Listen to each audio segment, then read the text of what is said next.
After the previous video of this format, a lot of you guys asked that we start a podcast, so here it is. We got an opportunity to talk to Ilya Kuvshinov, someone who probably doesn't need an introduction. He's a Russian-born artist who's currently living and residing in Tokyo. He's a prominent artist on Instagram and has a successful Patreon account where he shares his personal works along with the files for people to explore, which helps people understand his process. He recently participated in the creation of an anime movie called Birthday Wonderland and had a role as character designer / SAC animation director, where he had the opportunity to create location settings, character sete, props, and where he got to learn a lot about the Japanese animation pipeline. He's currently working as the character designer on Ghost in the Shell SAC 2045, which has a spring 2020 release date. I'm sure he's also working on many other projects, which we might be able to learn about in this podcast. Welcome to the channel, Ilya. I'm really looking forward to this discussion, and hopefully we can get some insight into your experience in Japan as an artist and your various experiences with taking the dive into the anime industry. Yeah, thank you so much for having me. To start off, I think we could cover a few questions on the topic of art and drawing, but I don't want to stay on this topic too long because you've previously already talked at length in other podcasts on this, which if you guys haven't watched Ilya's podcasts on Art Cafe, I highly recommend them, and we will have links to those videos in the description. So the first thing I wanted to ask you about is there's this concept called resistance that a lot of artists experience, and looking at your Instagram and a lot of your personal work, you've basically mastered or seemingly mastered being able to overcome resistance, and resistance being kind of like the feeling of not wanting to work. Yeah, I actually haven't heard the word before, but it actually made a lot of sense because yes, I work with it every day, and it's not going anywhere, so it's really hard to start doing something, it's start making myself work on something. And it's usually like for me, it's always just the tricks I used to trick myself to start working, because if you just start a little by little, you just open Photoshop and open the file, start sketching, you kind of starting to get into it, and then you just can't stop till you finish, right? So there's a lot of other tricks. So one trick is just start from the little things.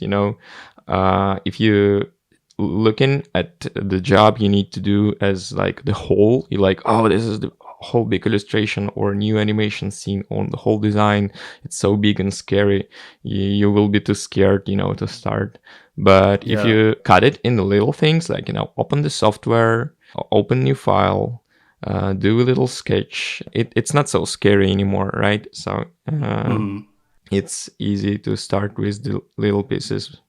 And the other trick I usually do is like, I'm just sitting in front of my PC, I open YouTube, I trying to trick myself that I'm gonna watch some videos, and like why I'm here in this podcast or something, maybe I just start drawing, and when you get to the flow, you just it's harder to start. Yeah, so once you hit the flow, it's 5 hours later and you've gotten a bunch of work done. Yes, but it's I still fighting with it every day. It's not going anywhere, and it depends on how tired you are. It's harder to do even that.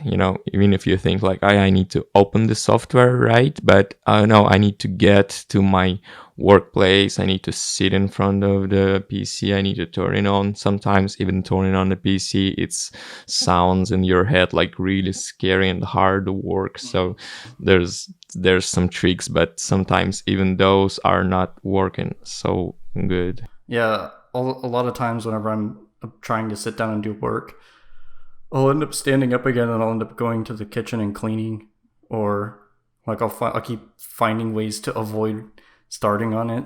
Yeah, like eating, or yeah. I don't know. I just feel like I'm trying to find other things, like I might end up on a video game or something like that.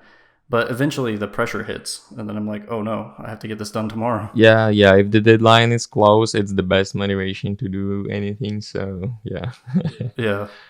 So this next question I kind of want to expand on a little bit. I wanted to ask you about how important you think mileage is in developing drawing ability. But to add to that, I went through your Instagram and I scrolled all the way to the very beginning. And all the way at the very beginning of your Instagram, your art is still good. So that means there is something before then that you didn't post because you didn't just all of a sudden be good at drawing. So actually, if you look at my DeviantArt, you can find like much more older works, like 2008 or something. So it's like 10 years ago. Oh, really? Yeah, and those are just people are commenting under those works and like, oh, this giving me hope because Oh, really?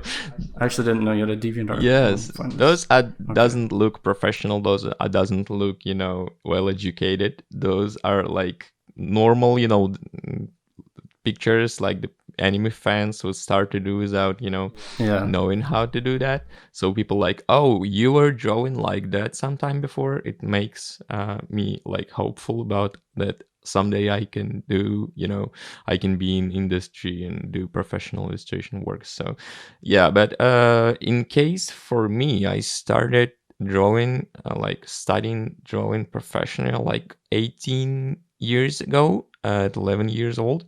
I Oh, was wow. in Russian academical school where we were drawing all the plaster heads, all the naturemorts, and like landscapes, portraits, sketches. Like we needed to do like 50 sketches a week and show it to teacher, and teacher wasn't so kind to us. And Oh, wow. yeah, it was a lot of hard work, and I hated drawing at the time because all we was doing is just copying stuff in front of us and nothing, interesting, nothing fun to do.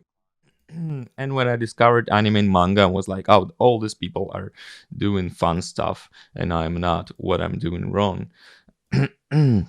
So yeah, Yeah. you can see in my Instagram, like I believe I started using Instagram in 2011 or something like that. Maybe it's 2012. On the time I had already had a job in a game development company, and I was doing, I was they were paying me to Oh, draw. wow. So yeah, when I started Instagram, I already started to You're working. already professional. Yes, but before that, I spent 11 years to just have this all this basic stuff, composition, colors, all the boring. So just you can say that my hand was used to draw, but at the beginning of the 2010 I wasn't good at drawing from my head. I haven't been good of drawing something that not in front of me, so I just started practicing this one. So I learned anatomy and how to draw, the clothes on the body when it's moved, and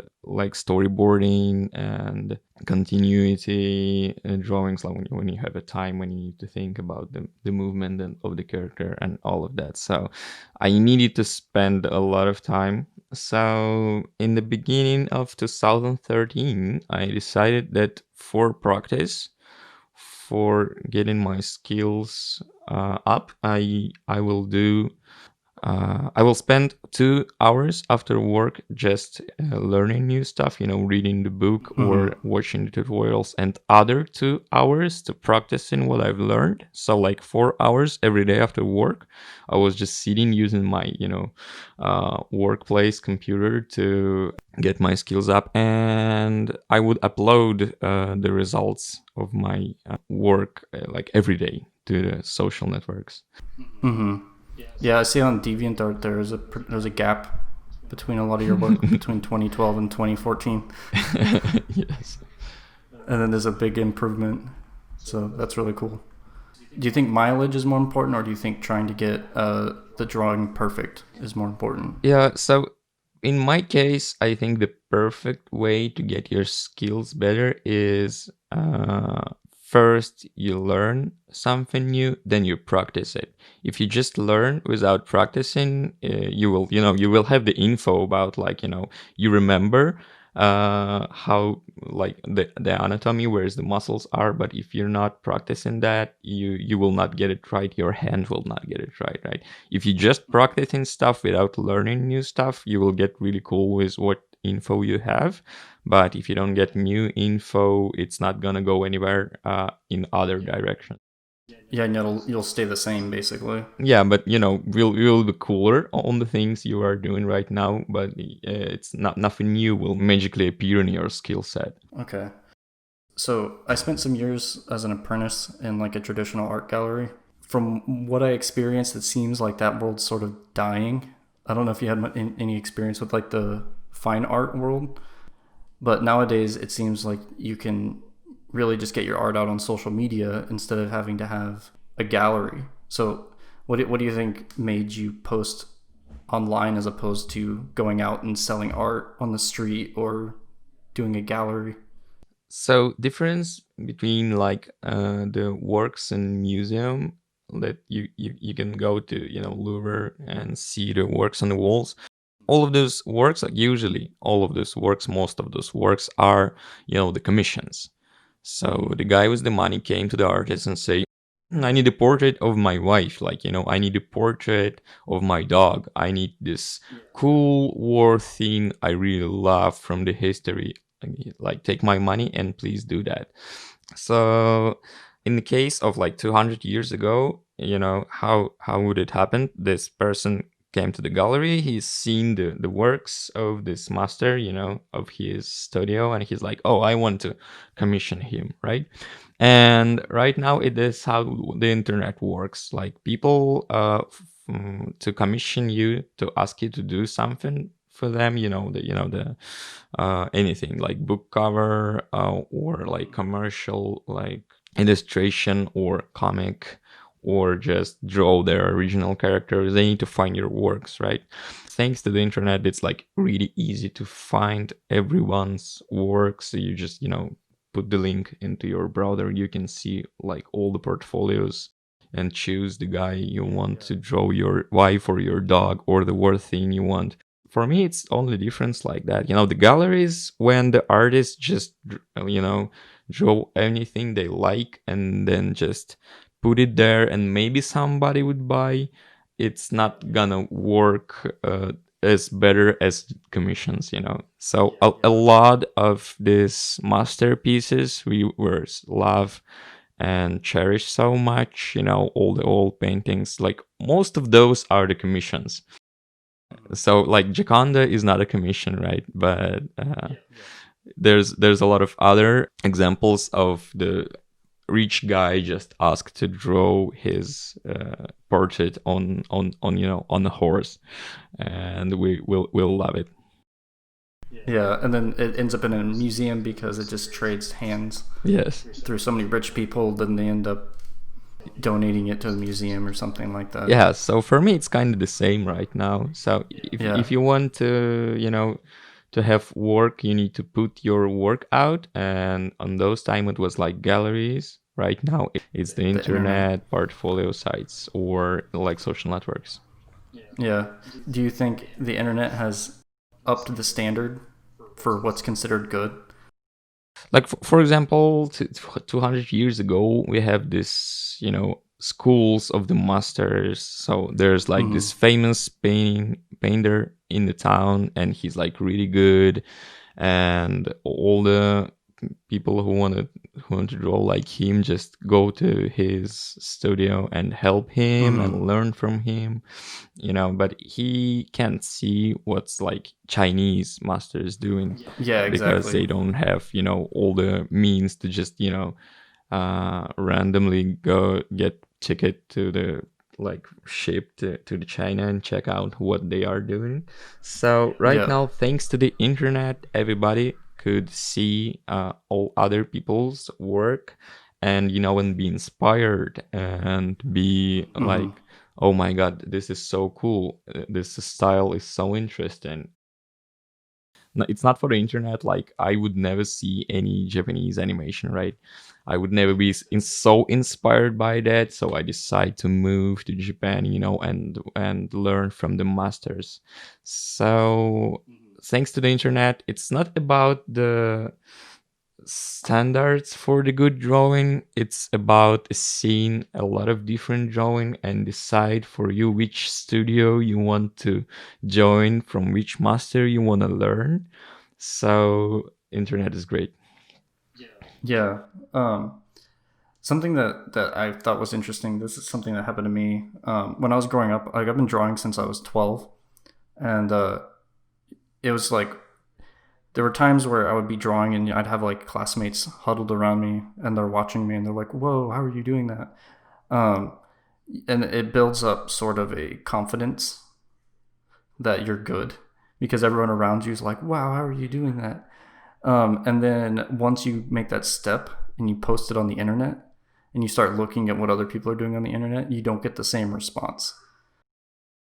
Like what happened to me is I actually posted my artwork onto 4chan, and they pointed out really well actually the flaws in everything I was doing. And it actually helped me become a better artist.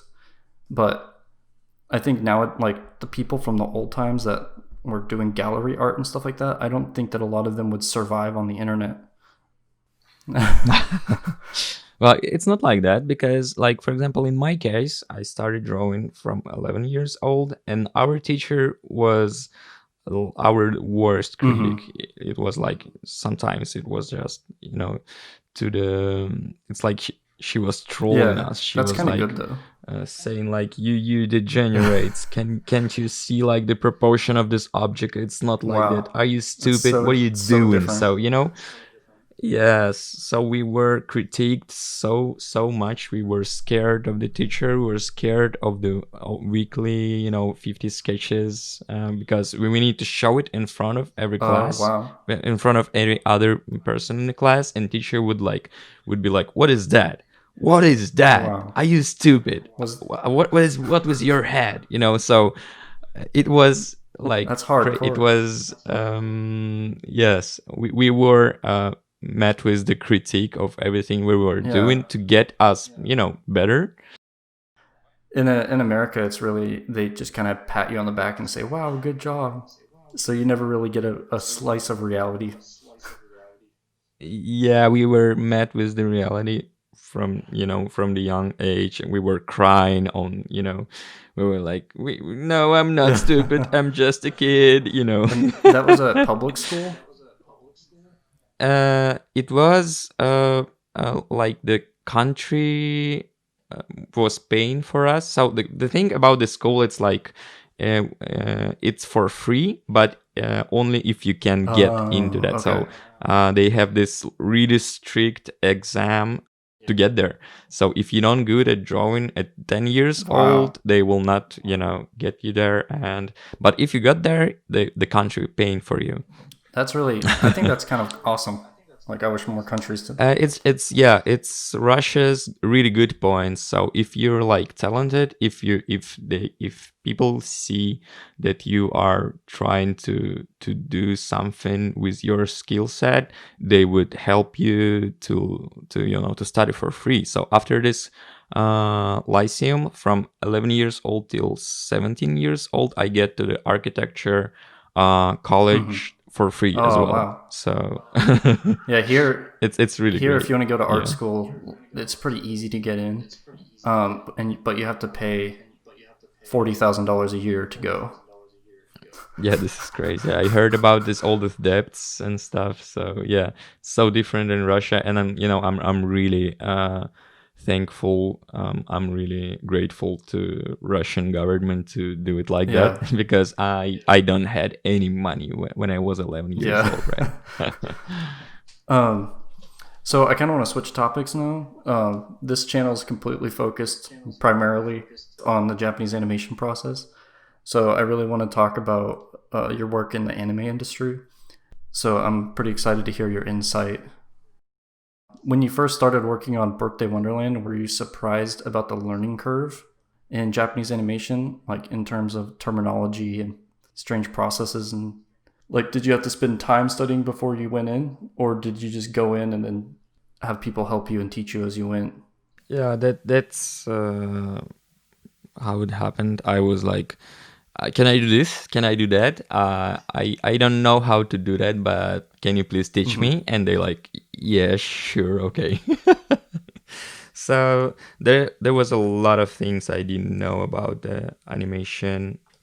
What kind of people do what, how many people do what, and stuff. So yes, I was learning on the way, sometimes doing like stupid mistakes, but everybody was so kind, and understanding and like helping me out. So it was a great experience. But sometimes when I seen your channel, when I seen your videos, I was like, oh, I'd love to have seen those before I get the job. Yeah. Because for a year I didn't really understood what Enshitsu's guy is doing. He's like sitting here doing a lot of work, and I was like, what exactly he's doing? I don't know.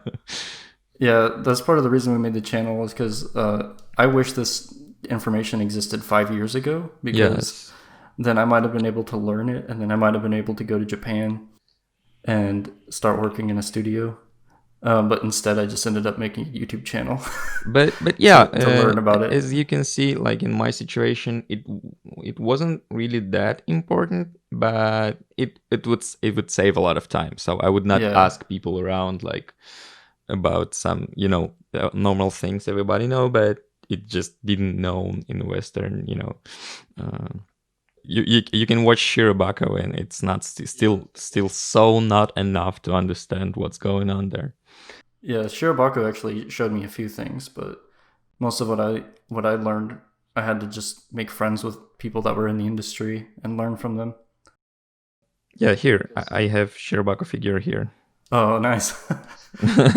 Which character?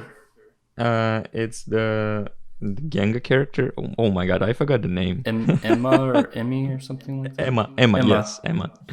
Yeah, like all the info about the animation production process I got from the all the people around me in studio. So I didn't have time to read any book. I had the books.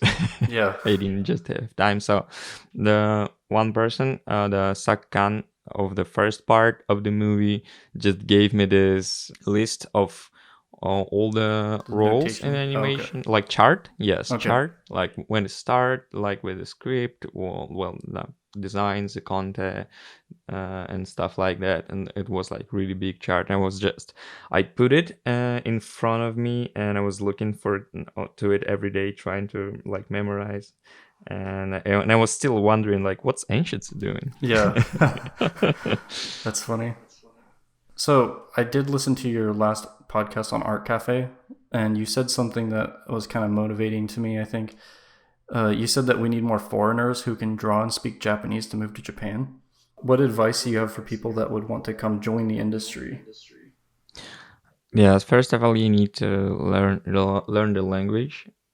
Because like Japanese companies are really willing to work with foreign animators, foreign designers, foreign staff, but it's just not a lot of animation studios have the staff who can talk English. And even if they have staff who talk English, they use it for business opportunities, not to talk to animators. So it would be like the best for you to learn how to read and write and talk in Japanese. For example, if your drawing skills are not so good but your Japanese is good, it's enough to get your job on Doga or And once you have the job in Doga, then you'll get the practice to get yes. So it starts with your willing to work on Japanese animation, then to learning the language, and then you get the skills while you're working on that. Because there's a lot of other ways, like they have animation colleges in Japan where the real animators or directors help you learn all the doga, maybe starting Genga and stuff. But there's a lot of money and a lot of time, and studios don't have time to wait for you to learn how to do dogo. It's easier for them to just get you and teach you themselves. because Yeah. some of the animation studios has different approaches to that. So there's a lot of studios, they don't have Doga stuff inside of the studio. They just outsource it to other companies, to other countries. Yeah. And for example, like if they outsource the Doga to other countries, they usually have the company who doing that in other country with at least one person who can speak Japanese, who who doing all the management works. Like we take 100 cuts, we'll send it like next week and Yeah, stuff. it's crazy how fast they can do it. Yeah, they are good. Like sometimes they'll get like a packet of cuts and they have to return it the next day. So I imagine their studio is insane. They're probably all pulling an all-nighter and then trying to get it done. So would you say that it's more important for the people to learn Japanese than it is for them to really hone their drawing skills? Because it's really hard to learn two things at the same time. Yes, Japanese is more important. Before Birthday Wonderland, I was studying in Japanese language school for 2 years, and I had, as we talked before, I had all the information. I had all the basics, but I didn't had practice. I didn't had mileage talking and reading in Japanese, so I get all my practice while I was working on the project. Oh, wow. So yeah, sometimes I just didn't know what the people around me was talking about, so I was asking stupid questions. And unfortunately, my Japanese at the time was on the level when the people could explain difficult terms in more simple words, and I would understand that. So you need to at least have this. Was there anything that you had to learn while you were learning the Japanese animation process that was kind of confusing? You mean in terms of language? No, just like trying to understand the purpose of some things. Like, I feel like it would be kind of confusing to find out that there's 3 different checks that happen on the same and stuff like that. Oh, that was easy. Yeah. Well, my most funny story is about how I didn't know what Enshitsu is. Yeah. Yeah, we have the like one person doing all the Enshitsu for all the movie, Nagatomo-san, and he was like we had this desks really close to each other, like director, me, and the Enshitsu guy, Nagatomo-san, and I was like always like checking out what he's doing. I couldn't understand, and I was too afraid to ask. Yeah, so he was doing the storyboards, right? He was doing just the Enshitsu. So like for example, Kantaku was doing the storyboards. Then they will give it to layout. Then director checking out the layout, like maybe fixing some little details, like I want this expression to be like this. Then they give it to Nagatoma, who doing the Enshitsu, and he would fix the stuff like the layers, the movements of the camera, the objects is not working this well here and stuff. So he would fix all this technical stuff. So he was doing just that. Just did the video on Enshitsu with Sakan checks, which would have been basically what Nagato-san was doing and what you were doing on Birthday Wonderland. Yeah, we were like splitting the roles like really differently this time, but it works out like really well. Did you ever get anything from, because he would check it first before he give it back to you, right? Yeah, like my step was the latest. So let me explain how it worked on the Birthday Wonderland. So layout, director check, Enshitsu check, Sakan check, part Sakan. We have like 6 Sakans for the movie, like A, B, C, D, E, and F. And G was my part. And after Sakan check, there was Ilya check. So on the folders for the Genga, we have layout, Enshitsu, director, Sakan check, Ilya. Yeah. So they have my name just for my check. So, and what I was doing, it's not like Sakan, it's more was like Sakan. So I was just fixing the faces after everything, or just maybe some, if I wanted to fix the backgrounds details, background designs too. So anything I want to fix, I get all this like animation scene like the latest, after the first check, right? And then I will check them again latest. So like really helped out with the design looked like it was done by one person, thanks to that. Yeah. So you said you did background design. Did you get to do any full layouts for the backgrounds? Yeah, sure. I've done a couple of things like all myself, with not Doga, not coloring, Yeah. but I've done layouts, Genga for some things, and I fixed a lot of backgrounds on layouts of other animators. And I have this in Birthday Wonderland. I even have this 1 minute thing I've done myself, and in the end titles I have like all the things done by Oh wow. myself. So I tried a lot, but yeah, I haven't tried Doga or coloring. Did you get to see any of the paintings that resulted from your layout? Yeah, sure. We checked every process. So like how the Birthday Wonderland worked, it was like I was like the right hand of the director. So if he couldn't be there to check the things, I would check things myself. So we were checking all the backgrounds, we were checking all the rush check themes, we were checking everything. So yeah, I got lucky to be in every process. And yeah, about the Doga, I actually didn't done that, but I fixed a lot of those because at the end of the process, we had like this hectic schedule when we get like thousand of uh, not cuts, but frames of animation in a day. And the like if you don't have time, the things become looking like worse and worse, and we still need to get it to like theatrical animated movie level. So I needed to fix a lot of not just normal Ganga, but also with Doga, because sometimes they are it was fun to look at. Before you worked on Birthday Wonderland, what was your kind of knowledge level of the Japanese animation pipeline?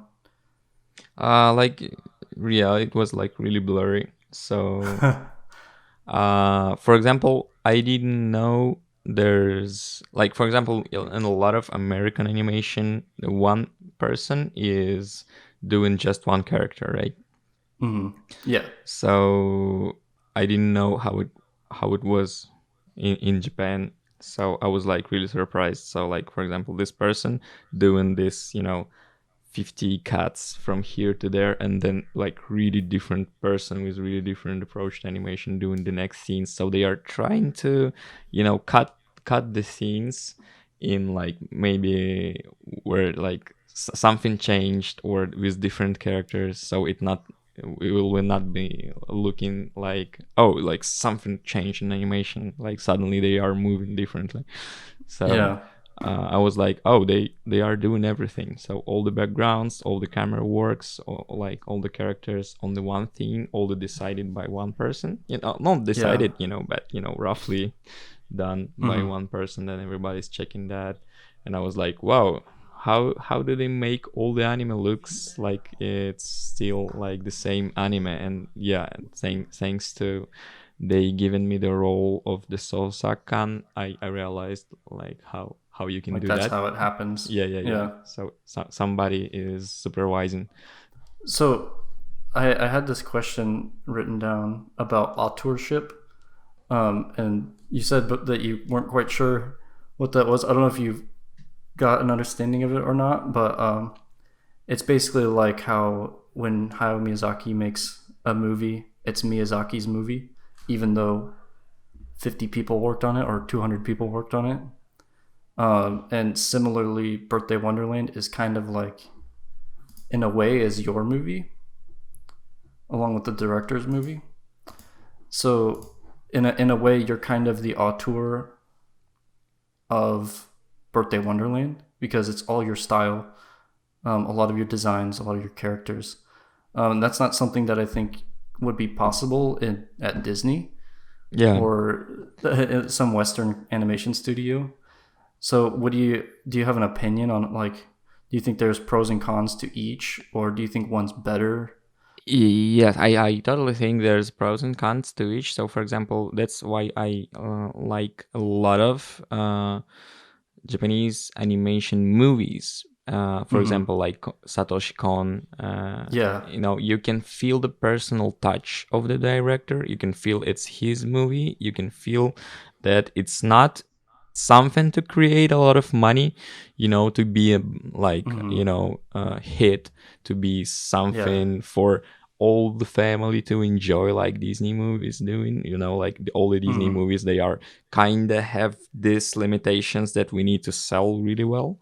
We Yeah. need to be a family movie for everybody to Mm-hmm. enjoy. You need to laugh here. You need to have a little, mushy time here in the end. You need to feel Mm-hmm. something here. You need to feel something there. So there's this, limits you need to put your new movie inside. But in the case with Japanese animation, there's a lot of stuff, like there's like manga became to the anime, and this manga is just crazy, no limits. Mm-hmm.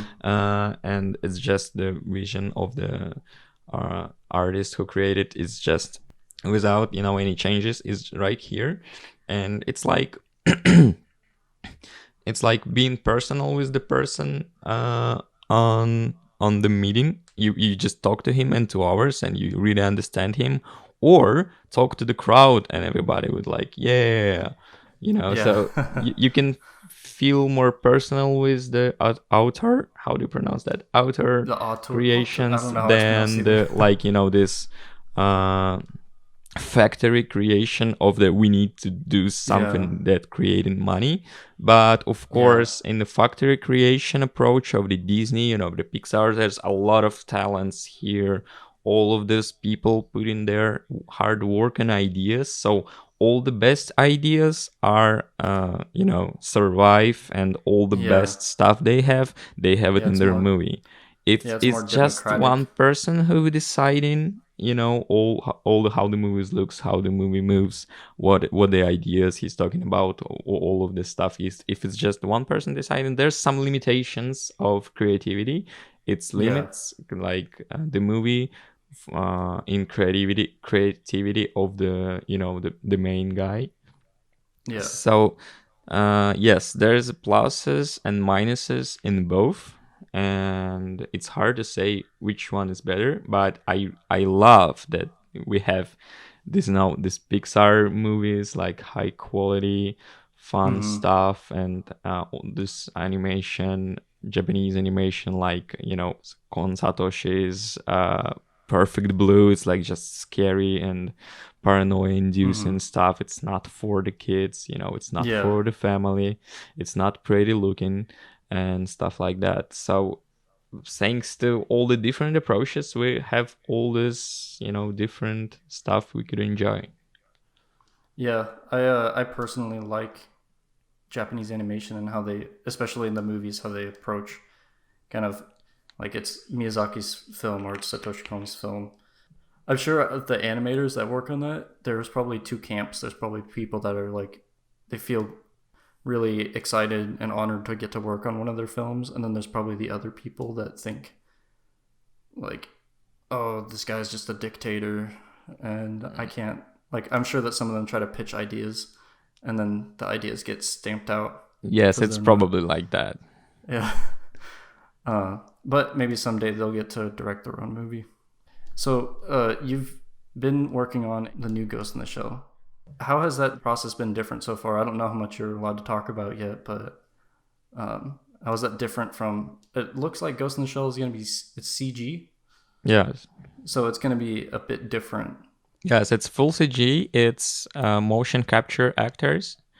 So it really helps a lot to do action things really exciting and great. So all the Mm-hmm. camera movements, all the cuts when you want it, all the cool explosions and effects, and gunfights, it's looking really great Mm-hmm. in 3D CG.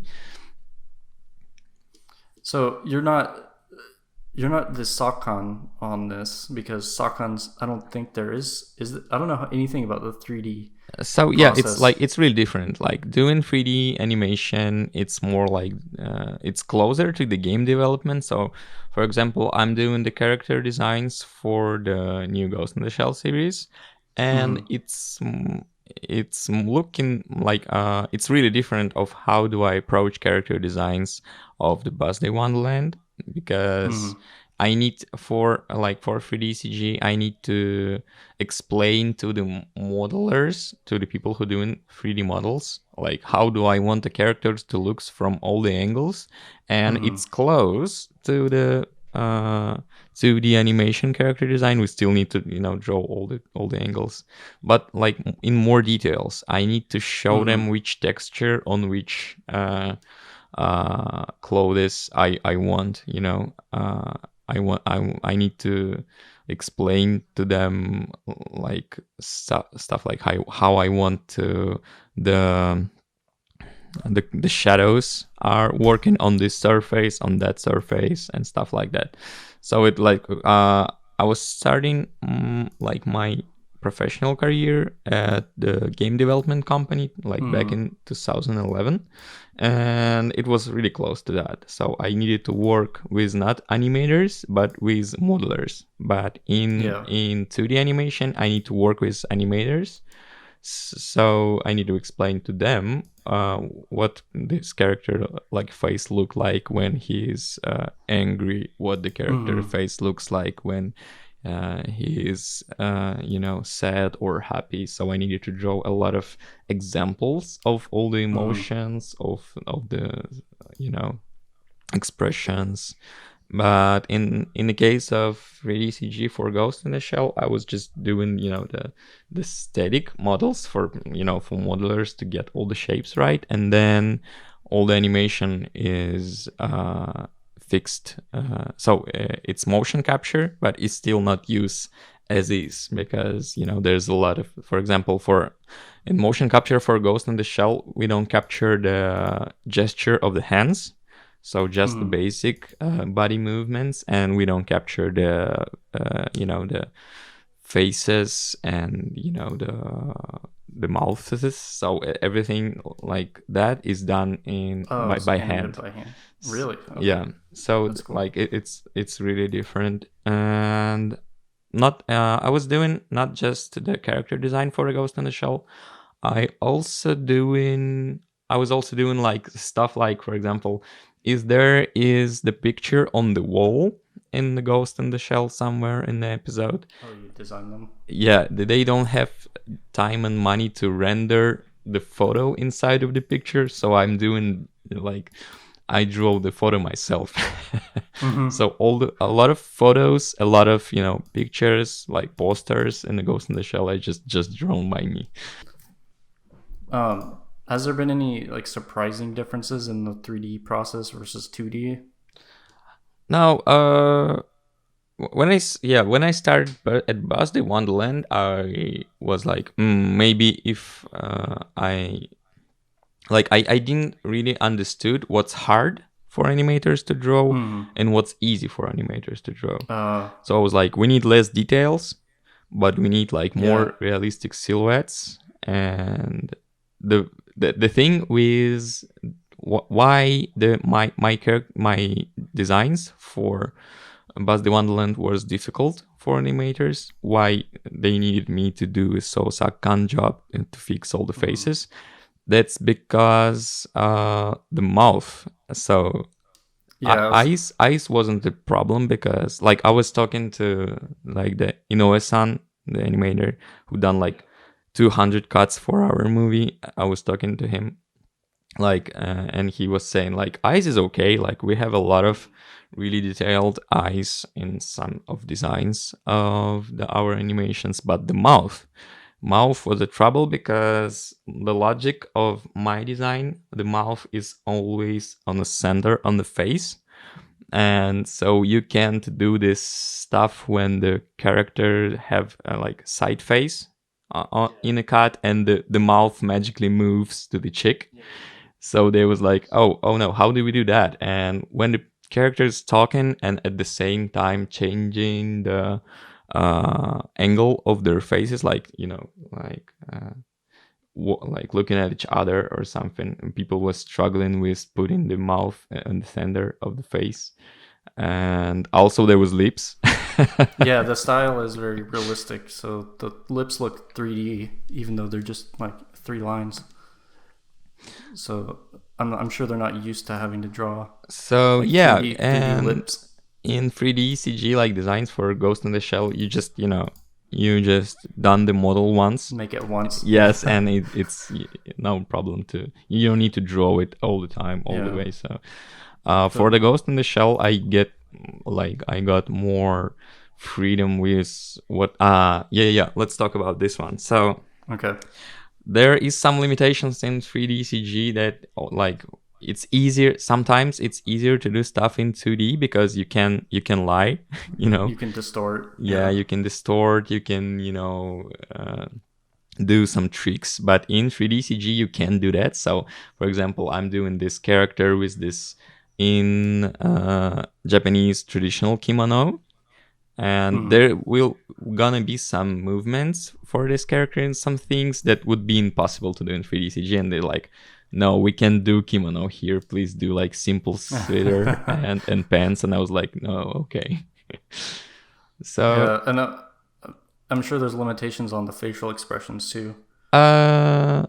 not so much actually, because Really? they can do a lot of tricks with that, but it's important, faces. But if there's a character who moving in the scene all the time and it's just don't work with the geometry of his clothes, they better change it.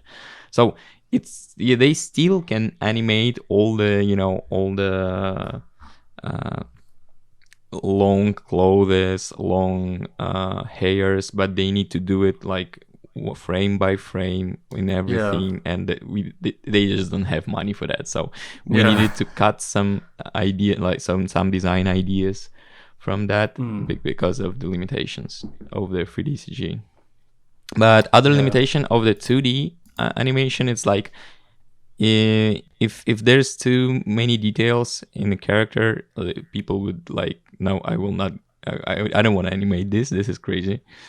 But yeah, like Japanese animation design, character designs becoming more difficult and more and more difficult from year to year. And like, for example, I've seen this Sword Art Online, and they have so many details on some of the armor on the clothes, and there's an action thing where people are fighting with swords, with all the armor, with all the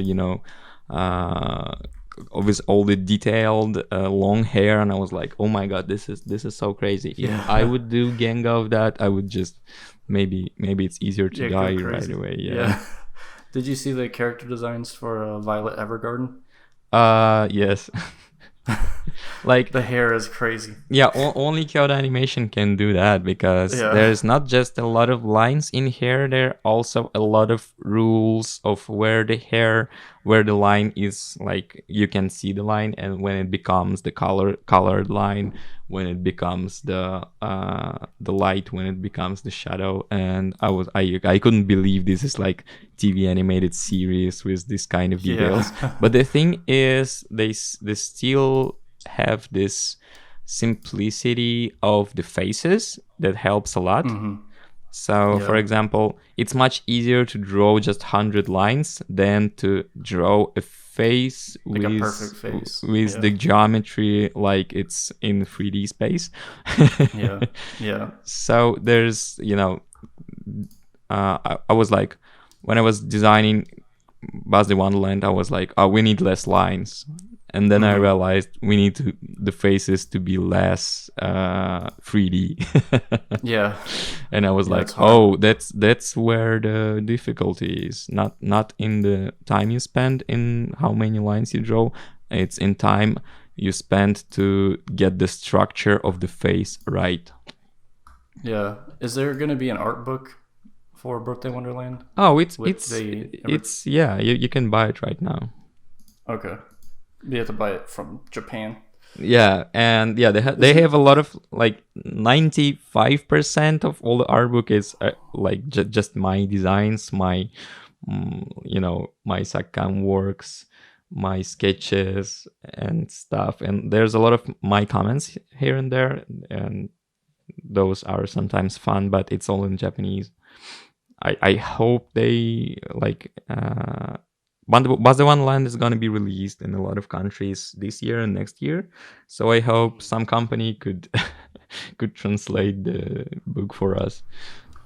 For Yeah, people well, to if enjoy not, it too. there's a bookstore that has locations in the U.S. called Kinokuniya. Yeah, they have it. They have it. They have it, yeah. So there you go. If you guys are listening and you want the book, you could probably find it at Kinokuniya, which I know there's locations in the U.S. So it's going to be in Japanese, but it's still cool to look at. So. Oh, also like about the books. Okay, let me promote my new book here. So here's my new. I'm so sorry. Here's my new personal illustration artwork collection called Eternal. It's gonna be out worldwide in November 15 on your local Amazon, and it have English inside. It's not just Japanese. It's English and Japanese, and yeah, like it's just the illustrations, but sometimes there's a text, and you can actually read that. And please look forward to it. Called Eternal. Thank you. So you've got kind of you seemed to have developed a specific style with your drawings. Do you think that was initially inspired by a specific artist or anime? Yes, I believe it's the mix of the things I love. So it's like it's Gon Satoshi's Paprika, and Yeah, I Mamoru see a lot of Oshi's, paprika yes, in Ghost in that. the Shell. And there are also games, like I'm really big Persona series fan, so Oh yeah. I think you can feel some Persona touches in how I draw the eyes maybe. So it's like, I believe it's just a mix of everything I love. Yeah. Yeah. So if you were to tell people how they could develop their own style, would you say that just to do that, just kind of take Yeah, it's not like things you like?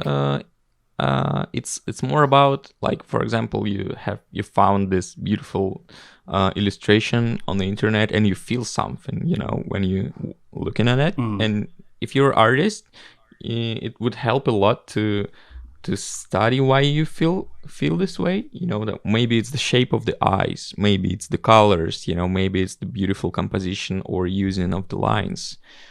If you try to understand it technically, how it works, like why your heart was so captured by that. If you're like, oh, that's all about, like, all about the story of these pictures, not the style. Yeah. So there's a lot of different example, but if you just look at that, you will not learn anything from that. So you should try to understand, break down what's in there for you. Do you think I saw that you used to do a lot of fan art? I Yeah. think you do some still. Do you think that helped a lot in kind of Yes. learning how to draw like Yes. that? So for example, in animation, all the animators have these character sheets, right? Character designs. Yeah. They have Yeah. they The have this set tape. character in different angles, different expressions, and they draw in the scenes with this character by, like, always looking at this character sheets, trying to understand, like, how this character would look like in this angle, in this situation. So doing fan art, it's close to that. You're looking at somebody's character sheets, looking at somebody's illustrations, looking at somebody's drawings, and trying to like understand how the structure of the face works for this artist, why he's doing Yeah. that, how, like, he simplifies these shapes, how he going on with these angles and stuff like that. So actually, yeah, doing not storyboards, doing Fan art. layouts and Genga would really Yeah. help a lot to grasp how other people look at at drawing the characters. Yeah. Yeah, right now we're doing on my website sakugafoundry.com, we're doing a challenge right now to have people draw off of character sete. and it looks like some people are actually doing it, and it seems to be really good practice. There's a really good website called setedreams.net. Oh, wait, I didn't know about that. Yeah. For people wanting to practice drawing. Well, yeah, actually, yeah, when you say that, I realized like drawing the character sheet yourself will help you a lot to understand yourself, how your characters will look like in other exactly angles. So it's like really good practice. Yeah. I was doing this like for years now, character designs, different angles, expressions.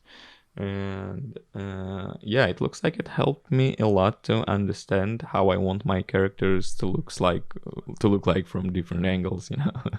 Yeah.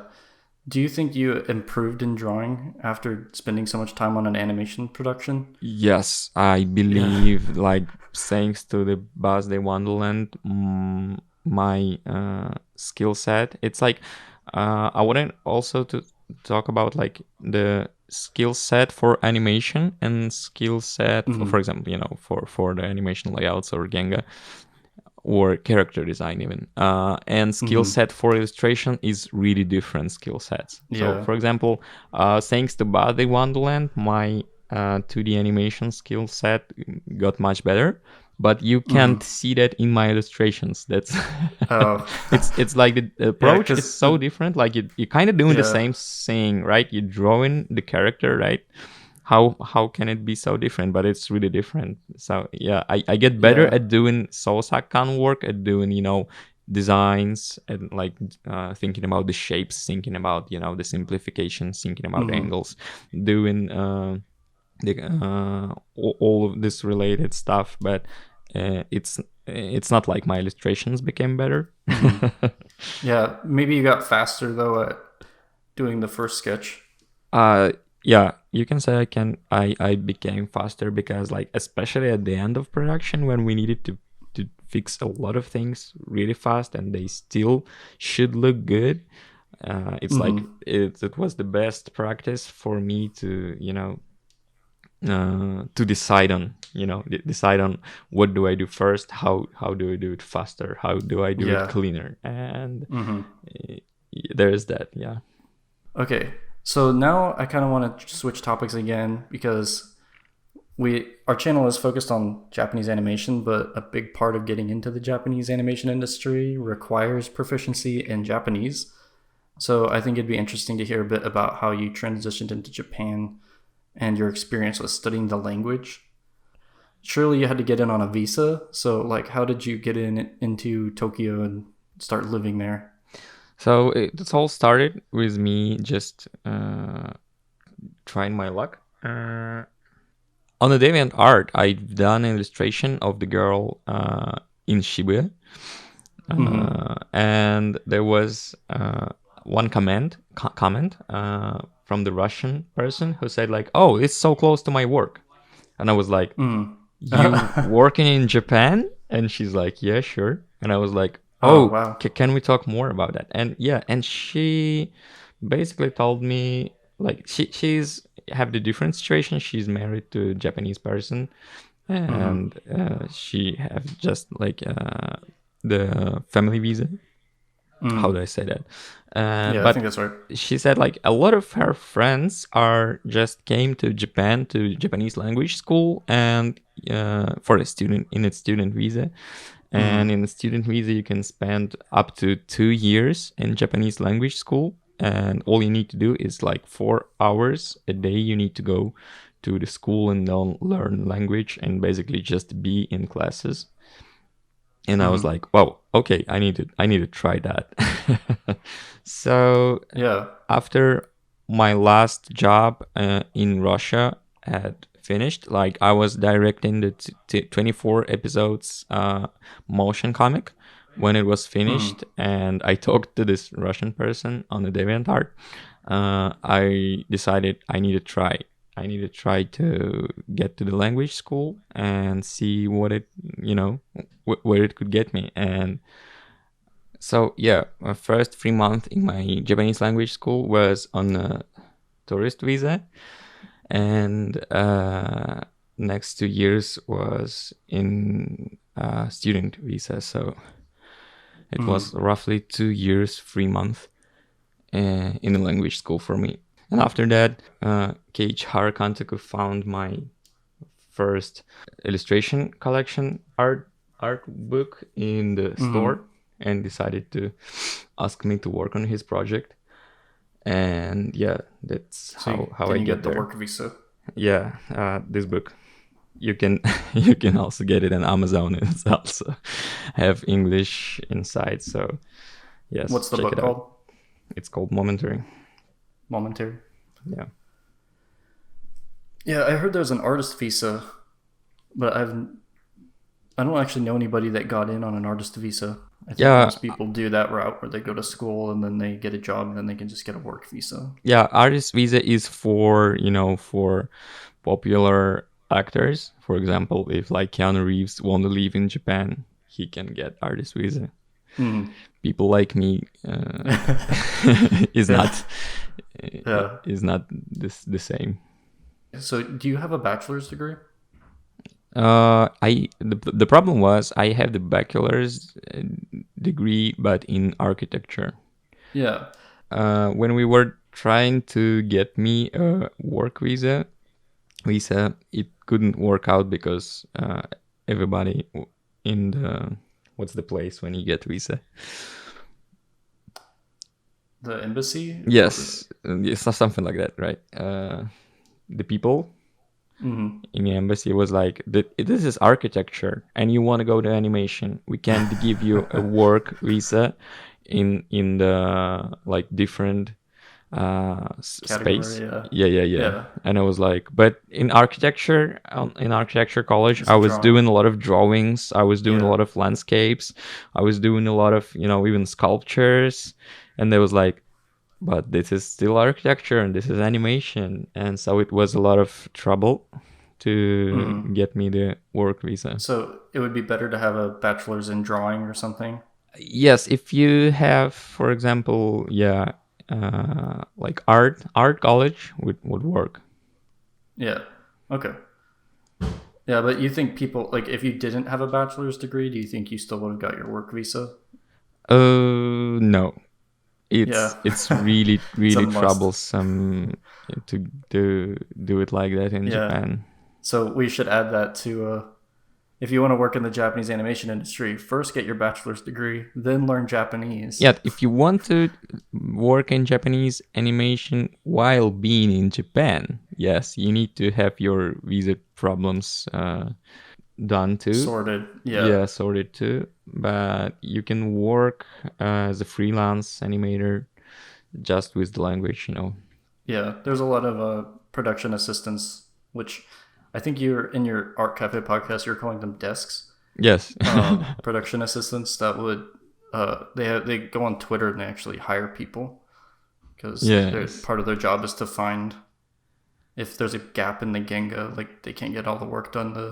The production assistants will contact people online. Yes. So if you want to be in Japan and work in Japanese company, it's not just the language.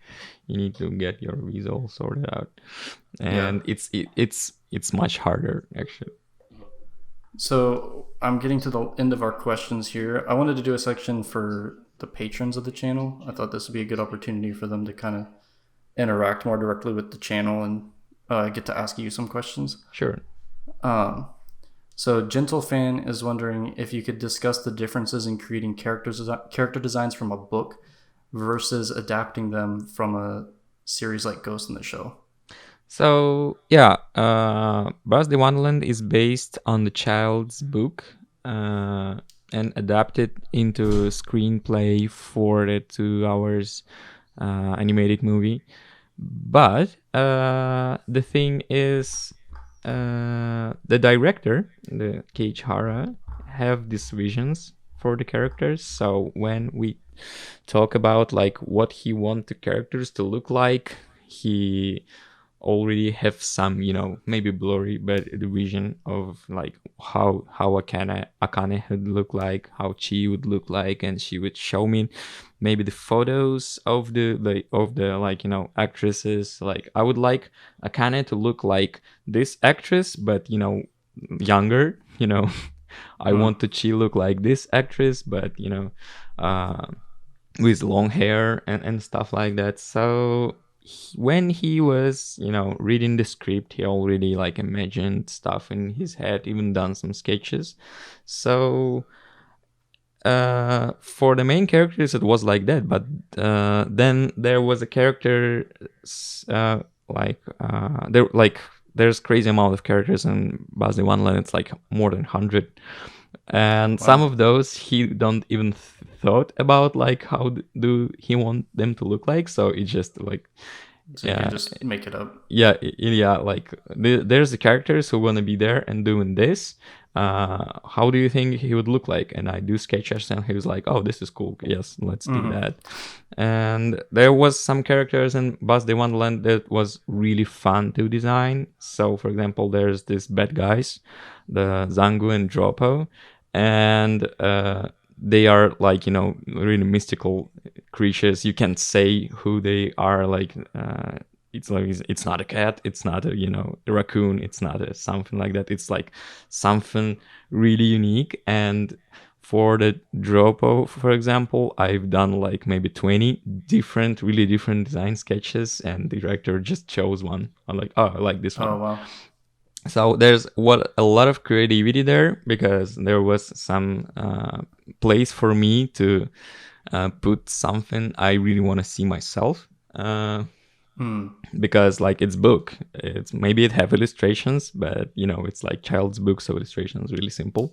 So we needed to come up with some design that would like be interesting to look at, that would help the story, that would like, so it was so much fun to do in Birthday Wonderland designs, because we can be creative in any way.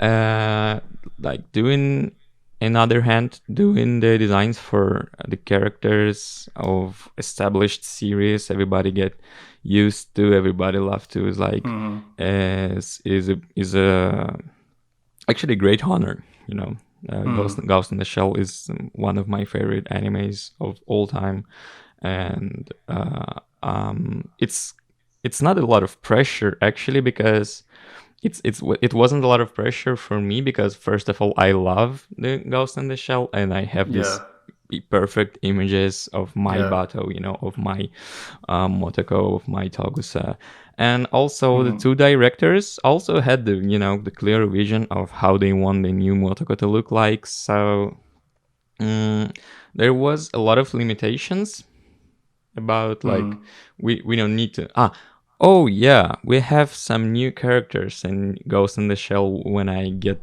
some creative freedom. So yes, I can say working on Ghost in the Shell's character design wasn't so about the creativity, just doing the best version of the character that could suit the story, with the limitation of, okay, this is the girl with the like wild short hair, and she's like really good at fighting and stuff like that, when I'm talking about it right now, it's kind of the same. It's just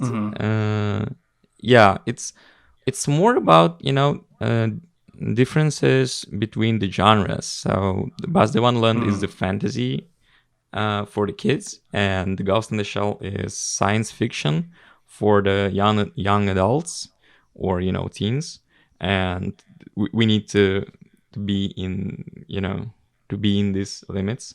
But for Ghost in the Shell I still designed like maybe not 100 but 60-70 characters, and there's a lot of really unique and interesting and new characters. And there was some characters when the director was like, do it like you want. Oh, that's cool. So there will be some new character in Ghost in the Shell. Everybody would be like, oh, this is something they are just said, just do the characters you love to do, and there's character like that. So maybe it's not so different actually. Yeah. Yeah, that I would imagine there would be pressure, just because fans get kind of up in arms if things look different. But I like the Makoto design. Thank you so much. I haven't seen the response yet, but like on the teaser, um, it seems like a split in Yeah, the reception. the new Ghost in the Shell is still Ghost in the Shell, but it's different. And I just hope everybody would, patiently wait to see the final series because the Mm. characters are really interesting and deep. The stories are really great, and the action scenes. Yes, action scenes Mm. are just incredible. So yes, I really like how there's a new, like they're letting you kind of take the style in a new direction in Birthday Wonderland and in Ghost in the Shell. Like uh, the stuff that you're working on doesn't look the same as everything else. Like I think right now everything looks similar to like Sword Art Online or um, kind of cuter like Kyoto animation style stuff. And you're kind of going a little more realistic with your designs, yeah, so it's kind of fresh. it's actually makes sense because the simpler the designs, the easier it for animators to animate. After working on Birthday Wonderland, I realized like doing the, you know, structured 3D like faces is the nightmare for the animators. So I like, yeah, it's all makes sense. Yeah. Next question is from MKA. He says, "How was your experience in Japan so far, and do you have any tips for people who would like to work in Japanese animation?" I really love it here.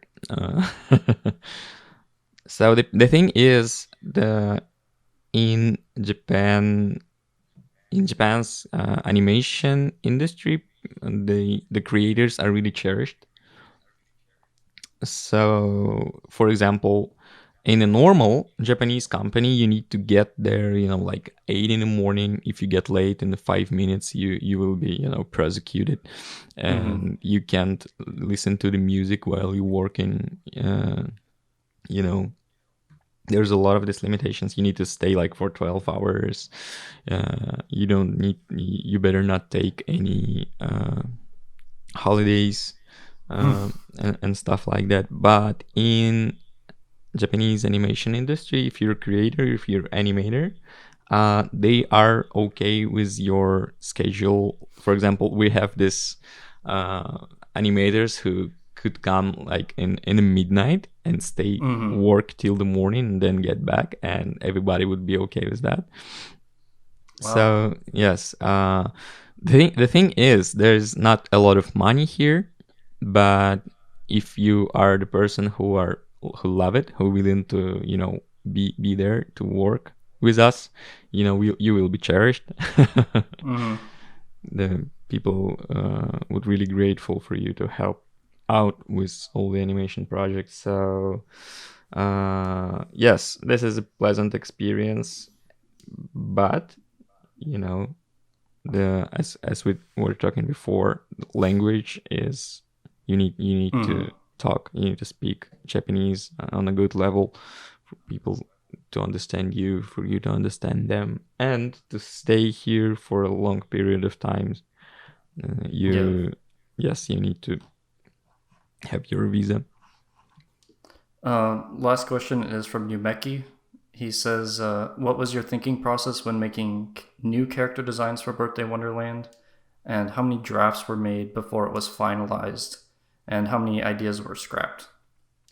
Yeah, there was some characters that are was difficult to design. Not just it was like hard, it was not easy for me to find the perfect character that to understand the vision of the like director. So for example, we've done a lot of Akane's designs, and yeah, we're happy with the final one. But with in Akane's situation, I was like doing her haircuts, and because of my illustration are kind of fashion oriented, my personal illustrations, I was giving her haircuts like she's model for the magazine. And Hara was like, no, no, no, we need natural More realistic, haircut, yeah, more relatable. realistic haircuts. And I was like, Mm. where do I get that? And yes, and I was just riding a train and check it out, like the haircuts of the people, and okay, Mm. this one looks normal. Mm. And yes, like two main characters, Akane and Chi, like we spent a lot of time just on their haircuts. So, for example, for the Chi's character, I still wanted her to have short hair, because she's like the strong character who's always going to the other countries to check out new things, to buy things for her shop. So I was like thinking about, like, it would make sense for her to have short hair, because you need to be on all this long uh you know plane flights, and maybe sometimes you don't get to shower and stuff like that. If you're moving a lot, the hair got in your way. But Hara's vision was like, no, I want her to have long hair, because Akane don't really like her and maybe think she's a witch. So witch should have long hair. And I was like, okay, we have long hair, but let's do her bangs. Well, let's do the fringe.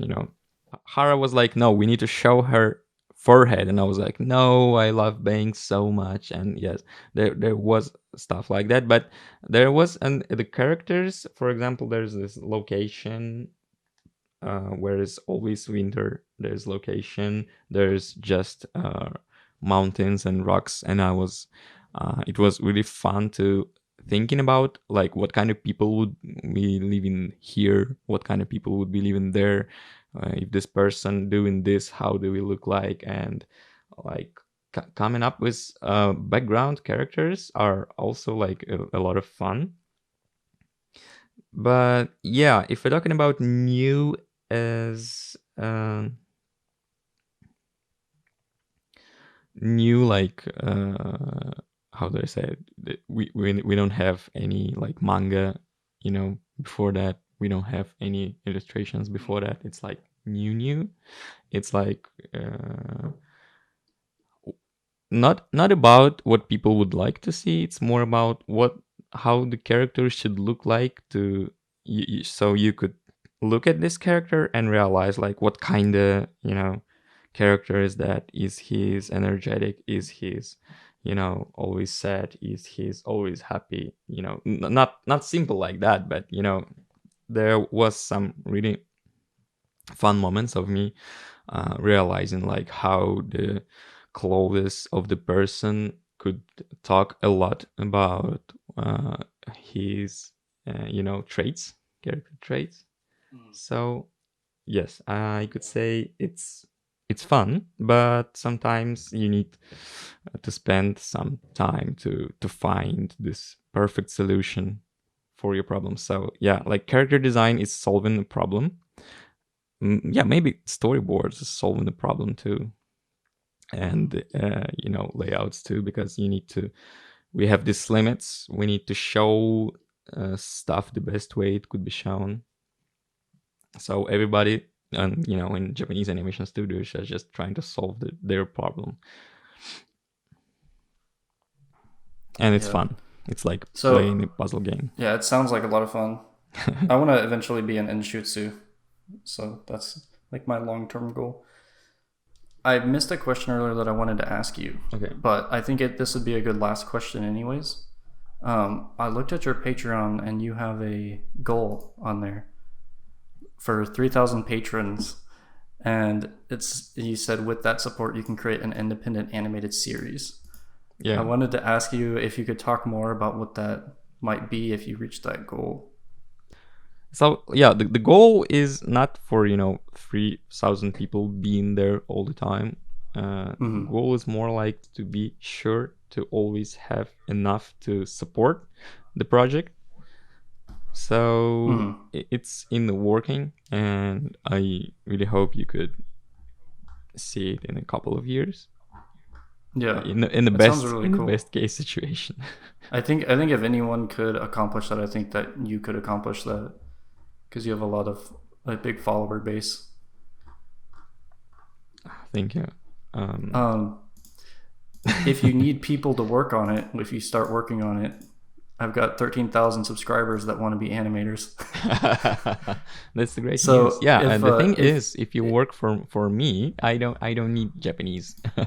You can talk to me in English, so maybe it would help. If maybe if you get that project started, we can do another episode and we could talk about how people might get involved. Like, we're hiring.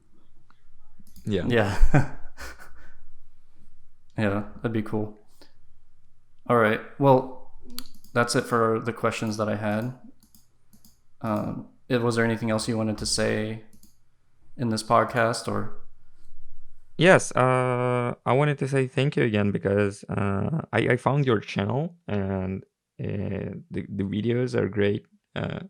Helped me understand much more clearly, like all the animation process. And also I wanted to say thank you especially for the storyboard